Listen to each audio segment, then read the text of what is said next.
আসসালামু আলাইকুম। আমন্ত্রণ চ্যানেল সংবাদের সঙ্গে আছি হৃদয় হোসেন। বিস্তারিত সংবাদের শুরুতেই জানিয়ে দিচ্ছি ফ্রেশ প্রিমিয়াম টি সংবাদ শিরোনামগুলো। বাগান মালিকদের চা শ্রমিকদের প্রতি যত্নবান হতে বলেছেন প্রধানমন্ত্রী। রপ্তানি বৃদ্ধিতে সংশ্লিষ্টদের আন্তরিকভাবে কাজ করার আহ্বান।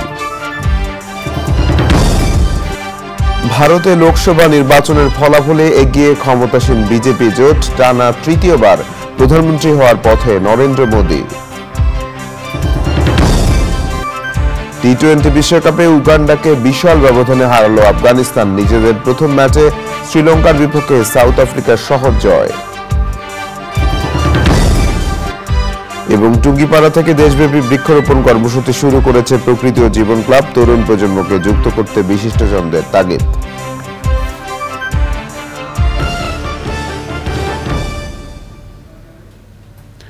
সংবাদ শিরোনামগুলো জানাচ্ছিলাম। এখনকার সংবাদ আয়োজন একই সঙ্গে চ্যানেল আই ইউটিউব চ্যানেল এবং চ্যানেল আইয়ের ওটিটি প্ল্যাটফর্ম আই স্ক্রিনে লাইভ স্ট্রিম হচ্ছে। বৈচিত্র্যপূর্ণ চা উৎপাদনের পাশাপাশি চা শিল্পে গবেষণা বাড়াতে তাগিদ দিয়েছেন প্রধানমন্ত্রী শেখ হাসিনা। রাজধানীর ওসমানী স্মৃতি মিলনায়তনে চতুর্থ জাতীয় চা দিবস উদযাপন অনুষ্ঠানে যোগ দিয়ে প্রধানমন্ত্রী বলেন, চা শিল্পের অগ্রযাত্রায় সব ধরনের সহযোগিতা অব্যাহত রাখবে সরকার। চা শ্রমিকদের প্রতি আরো যত্নবান হওয়ার আহ্বান জানান সরকার প্রধান। সাদি মাহমুদের রিপোর্ট।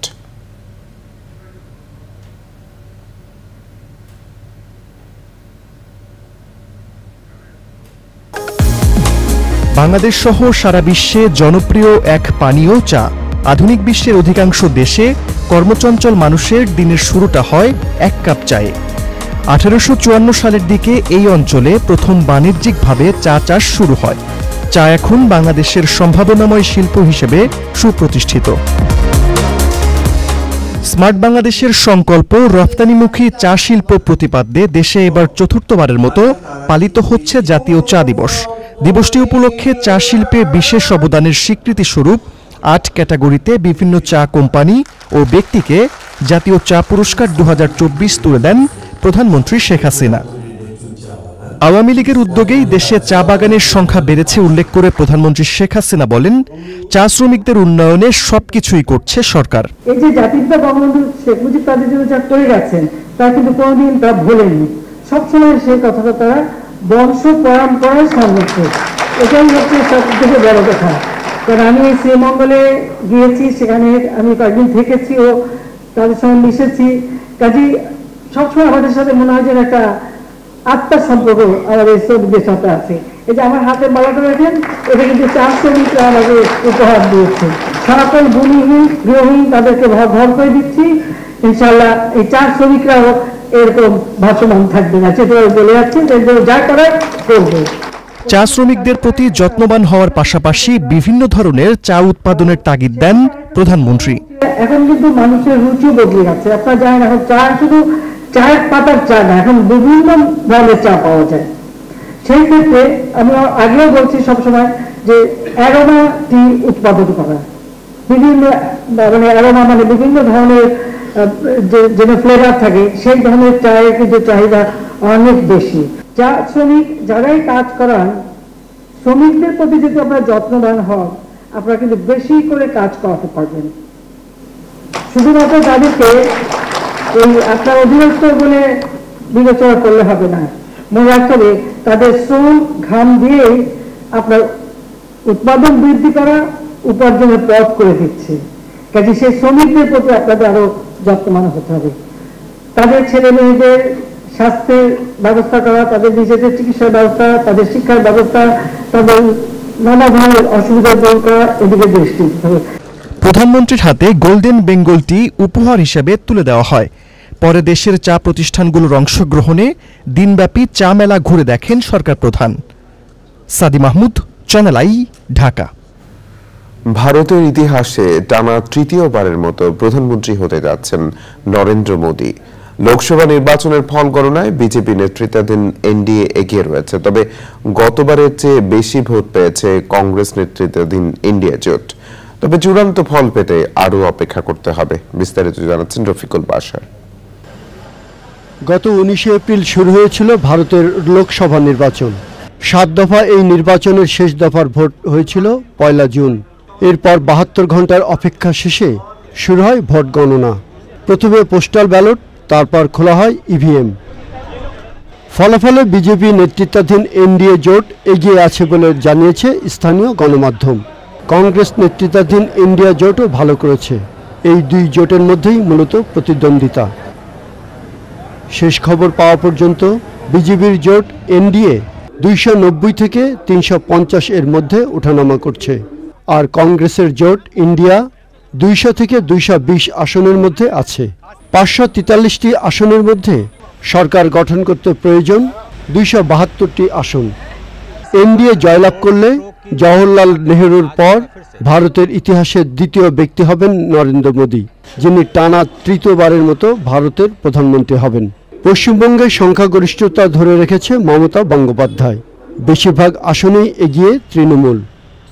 বিশ্বের সবচেয়ে বড় এই নির্বাচনে ভোটার সংখ্যা প্রায় 100 কোটি, যার মধ্যে 64 কোটি 20 লাখ মানুষ ভোট দিয়েছেন বলে জানিয়েছে ভারতের নির্বাচন commission. Rafiqul Bashar, channel I. সিলেটে 1 সপ্তাহ ধরে বন্যা কবলিত কয়েক লাখ মানুষ। বৃষ্টি থামলে পানি কমে, আবার বৃষ্টি হলে বেড়ে যায় পানি। এতে বন্যা পরিস্থিতির আশানুরূপ উন্নতি হচ্ছে না। সুরমা ও কুশিয়ারা নদীর পানি এখনো 2টি পয়েন্টে বিপদসীমার উপর দিয়ে প্রবাহিত হচ্ছে।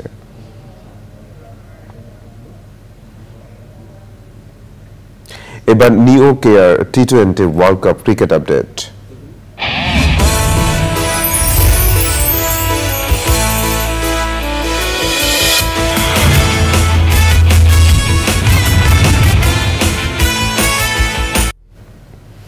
টি20 বিশ্বকাপে উগান্ডাকে 125 রানের বিশাল ব্যবধানে হারিয়েছে আফগানিস্তান। টি20 বিশ্বকাপকে ঘিরে আরো তথ্য জানাতে নিউজরুমের নিও কেয়ার প্যাভিলিয়নে আছেন আদিল আহমেদ শান। সরাসরি যুক্ত হচ্ছেন তিনি। আদিল, টি20 বিশ্বকাপকে ঘিরে নতুন কি তথ্য আছে আপনার কাছে? হৃদয়, ধন্যবাদ আপনাকে। আপনি জানিয়েছেন নতুন কি তথ্য আছে। শুরুতেই যদি জানিয়ে দিই টি20 বিশ্বকাপের আপনি বাংলাদেশের তথ্যটা জানাই। বাংলাদেশে আপনি জানেন 8 জুন ডালাসে বাংলাদেশের প্রথম ম্যাচ শ্রীলঙ্কার বিপক্ষে। অনেক কিছুতেই অ্যাডভান্টেজ থাকছে বাংলাদেশের বিপক্ষে, যেহেতু প্রেরি দ্বীপ কমপ্লেক্সে খেলা। সেই খেলাতে বাংলাদেশটা এগিয়ে থাকবে এই কারণে, কারণ স্বাগতিক যুক্তরাষ্ট্রের বিপক্ষে এই ম্যাচ এখানে তারা খেলেছে। উইকেট সম্পর্কে ধারণা আছে।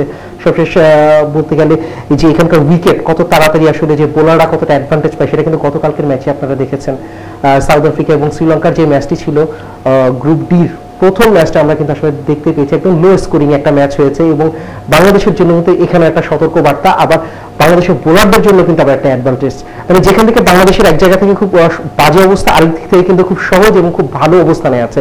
অর্থাৎ বোলাররা খুব ভালো পজিশন আছে পেসারদের জন্য, সেটা খুব মানে খুব ভালো সংবাদ। তবে একটা দুশ্চিন্তা অবশ্য রয়েছে যে আপনারা জানেন যে শরীফুলের হাতের ইনজুরিটা নিয়ে, যেহেতু সে প্রথম ম্যাচটা যে আসলে তাকে পাওয়া যাচ্ছে না, এটা একরকমের অনেকটাই নিশ্চিত। কারণ এমন একটা 6টা সেলাইয়ের পর ওই 8 জুনের ওই ম্যাচটাতে ফেরাতে কোনো ধরনের রিস্ক হয়তো নিতে চাইবে না বাংলাদেশের ক্রিকেট ম্যানেজমেন্ট।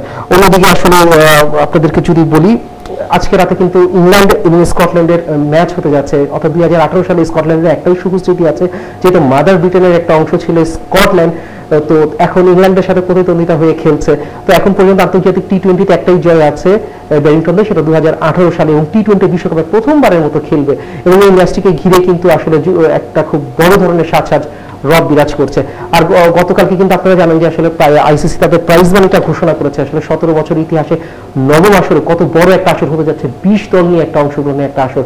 সেখানে যেটা বড় ধরনের প্রাইজ মানি হবে সেটা আমরা আগে থেকেই জেনেছিলাম, এবং সেটা শেষ পর্যন্ত হলো তাই। $1,12,50,000 একটা প্রাইজ মানি তারা আসলে ঘোষণা করেছে। এই যেখানে চ্যাম্পিয়ন দল $24,50,000 পাবে, আর রানার্স আপ দল $12,80,000 পাবে। আর সুপার 8-এ ওঠা প্রতিটি দলের জন্য থাকছে $3,82,500। প্রতিটি ম্যাচ জয়ের জন্য অতিরিক্ত $31,154 করে পাবে। আর আপনি যদি কোনো ম্যাচ না জিতেন, যারা আসলে শুধু অংশগ্রহণের জন্য আসলে যাচ্ছে, সেই ম্যাচের জন্য $2,25,000 পাবে, যা বাংলাদেশি টাকায় $2,64,00,000 তো হৃদয়, বিশ্বকাপ নিয়ে আরো নানা ধরনের আরো তথ্য আছে আপনার কাছে। সময় সংক্ষিপ্ততার জন্য আমরা হয়তো পরবর্তীতে প্যাভিলিয়নে আপনাদেরকে আরো তথ্য জানাবো। আপাতত এই ছিল দুপুর 2টায় নিউজরুম থেকে প্যাভিলিয়নের সর্বশেষ। হৃদয়, শান, ধন্যবাদ। প্রিয় দর্শক, আদিল আহমেদ শান যুক্ত হয়েছিলেন আমাদের সঙ্গে। টি-20 বিশ্বকাপে রাতে মাঠে নামছে দুইবারের চ্যাম্পিয়ন ইংল্যান্ড। ওয়েস্ট ইন্ডিজের বারবাডোজে বাংলাদেশ সময় রাত 8:30টায় স্কটল্যান্ডের বিপক্ষে লড়বে ইংলিশরা। যুক্তরাষ্ট্রের ডালাসে রাত 9:30টায় মাঠে নামবে ডি গ্রুপের দুই দল নেদারল্যান্ডস আর নেপাল। বঙ্গবন্ধুর জন্মস্থান গোপালগঞ্জের টুঙ্গিপাড়া থেকে দেশব্যাপী বৃক্ষরোপণ কর্মসূচি শুরু করেছে প্রকৃতি ও জীবন ক্লাব। জাতির জনকের স্মৃতি বিজড়িত জিটি স্কুল ও সমাধি সংলগ্ন লেকের পাড়ে বৃক্ষরোপণের মধ্য দিয়ে কর্মসূচির উদ্বোধন করেন প্রকৃতি ও জীবন ফাউন্ডেশনের চেয়ারম্যান বীর মুক্তিযোদ্ধা মুকিত মজুমদার বাবু। আয়োজনে অংশ নিয়ে বৃক্ষরোপণের সচেতনতা ও তরুণ প্রজন্মকে যুক্ত করায় জোর দেন বিশিষ্টজনরা। আব্দুল করিমের ভিডিও চিত্রে আলিমাল রাজের রিপোর্ট। স্বাধীনতার 5 দশক পেরিয়ে দেশের অধিকাংশ খাতে অভূতপূর্ব উন্নয়ন যেমন হয়েছে, তেমনি নানান অব্যবস্থাপনা ও অদূরদর্শী পদক্ষেপে প্রাণ প্রকৃতিরও হয়েছে অপূরণীয় ক্ষতি। জলবায়ু পরিবর্তনের অভিঘাতে বৃদ্ধি পাচ্ছে বৈশ্বিক তাপমাত্রা সহ প্রাকৃতিক দুর্যোগ। এমন বাস্তবতায় হুমকিতে থাকা সভ্যতা রক্ষায় প্রতিনিয়তই বাড়ছে সবুজায়নের গুরুত্ব। দেশের পরিবেশ প্রতিবেশ রক্ষা ও ভবিষ্যতের বাসযোগ্য ধরিত্রী বিনির্মাণে প্রতি বছর সবুজে সাজাই বাংলাদেশ স্লোগানে দেশজুড়ে বৃক্ষরোপণ করে যাচ্ছে প্রকৃতি ও জীবন ক্লাব।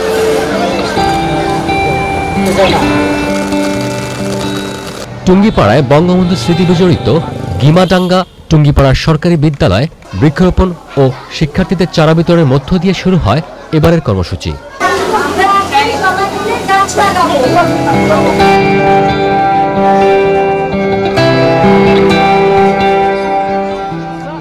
পরে সংক্ষিপ্ত আয়োজনে পরিবেশ রক্ষায় সবুজায়ন ও জলবায়ু অভিঘাত মোকাবেলায় করণীয় তুলে ধরেন বিশিষ্টজনরা।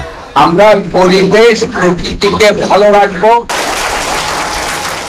পরে বঙ্গবন্ধু সমাধিস্থল সংলগ্ন লেকের ধারে বৃক্ষরোপণ শেষে প্রকৃতি ও জীবন ফাউন্ডেশন এবং প্রকৃতি ও জীবন ক্লাবের এমন উদ্যোগকে সাধুবাদ জানিয়েছেন বিশিষ্টজনরা। এই 300টা বাচ্চা এই 600 গাছ পেয়েছে, এই 600টা গাছে বড় হবে এবং তারা টুঙ্গিপাড়া থেকে শুরু করেছে। এই টুঙ্গিপাড়া ব্যাপী সবুজের সবুজ ছড়ানো হবে হিজলাতলার মাধ্যমে সারা বাংলাদেশে এই প্রকৃতির জীবন ফাউন্ডেশন যেন এই কাজ সারা বাংলাদেশে ছড়ায় ফেলায়। মাননীয় প্রধানমন্ত্রীও বৃক্ষরোপণের উপর জোর দিয়েছেন। পয়লা আষাঢ় থেকে উনি বৃক্ষরোপণের তাগিদ দিয়েছেন। উপজেলা প্রশাসন তারই ধারাবাহিকতায় এবছর লক্ষ্যমাত্রা নির্ধারণ করেছে 25,000 গাছ রোপণ করার জন্য। ধর্মীয় দৃষ্টিকোণ থেকে বৃক্ষরোপণ একটি সওয়াবের কাজ। তো আমরা এই প্রকৃতি ও জীবনের যে আন্দোলন শুরু করেছে, সামাজিক আন্দোলনে আমরা সবাই সক্রিয় ভূমিকা পালন করব। প্রকৃতি ও জীবন ফাউন্ডেশন কর্তৃক গাছ বৃক্ষরোপণ কর্মসূচির আজকে যে এই যাত্রা শুরু হলো বঙ্গবন্ধুর মাজারের ঠিক পাশ থেকেই, এই যাত্রা অব্যাহত থাকুক। জাতীয় টার্গেট মাত্র আমরা 19% এই মুহূর্তে আছে, আমরা কীভাবে 25% রূপান্তর করতে পারি সেজন্য প্রত্যেকটি সংগঠন কাজ করছে, একই সাথে সরকার এটির সাথে কাজ করে যাচ্ছে। সবুজায়নকে সামাজিক আন্দোলন হিসেবে ঘরে ঘরে ছড়িয়ে দেওয়ার আহ্বান জানিয়েছেন প্রকৃতি বন্ধু বীর মুক্তিযোদ্ধা মুকিত মজুমদার বাবু। এক সময় উনি এই গাছ লাগানোর ব্যাপারে সবাইকে উৎসাহ দিতেন, উদ্দীপনা দিতেন এবং তিনি নিজেও গাছ লাগাতেন। তো সব কিছু মিলিয়ে বঙ্গবন্ধুর সেই সময়ের কথা স্মরণ করে আমরা এবার আমাদের কর্মসূচি শুরু করেছি টুঙ্গিপাড়া থেকে। সবচেয়ে সহজ একটি কাজ বৃক্ষরোপণ, কিন্তু পরিচর্যার কাজটা কিন্তু কঠিন। সুতরাং খালি গাছ লাগালেই হবে না, গাছ লাগানোর পাশাপাশি একে সংরক্ষণ করতে হবে এবং গাছটি যতক্ষণ না একটি পর্যায়ে আসে ততক্ষণ কিন্তু এই গাছকে সুন্দরভাবে পরিচর্যা করতে হবে।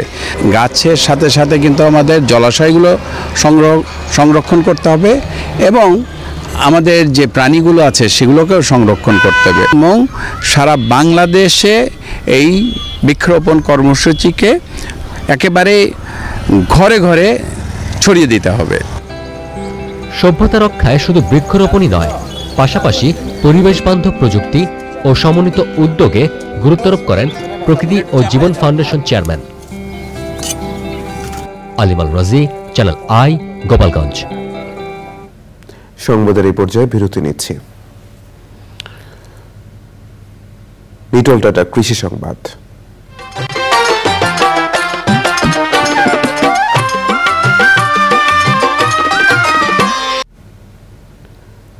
দীর্ঘ তাপপ্রবাহ সহ নানা প্রতিকূল পরিস্থিতিতেও গাইবান্ধায় এবার বোরো ধানের ভালো ফলন হয়েছে। চলছে ধান কাটা ও মাড়াইয়ের কাজ, তবে উৎপাদন খরচের চেয়ে বাজার দর কম হওয়ায় লাভবান হতে পারছেন না কৃষক।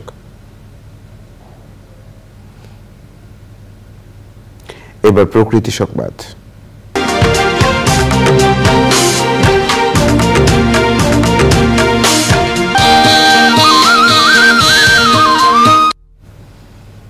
ফেনী শহরে প্রধান সড়কের পাশে পৌরসভার ময়লার ভাগাড়, দুর্গন্ধে অতিষ্ঠ এলাকাবাসী ও পথচারী। বায়ু দূষণের পাশাপাশি ছড়িয়ে ছিটিয়ে থাকা ময়লায় দূষিত হচ্ছে পরিবেশ।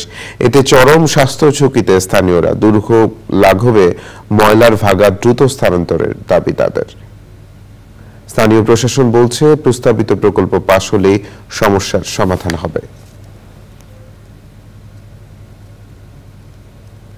এবার খেলার খবর।